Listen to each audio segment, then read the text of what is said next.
It was very much an international co-production from the beginning.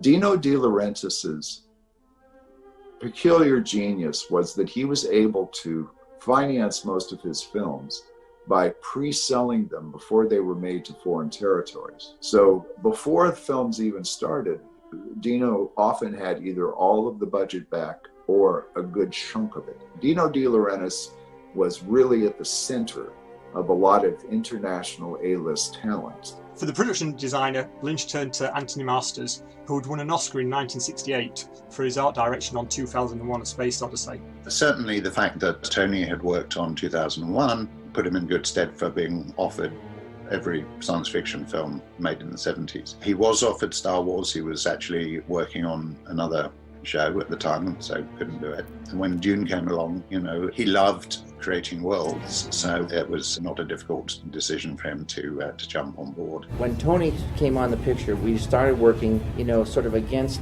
traditional science fiction, but we didn't have a feel for these places that evolved over many, many months. The art department was specifically in charge of the design of the film, what things looked like.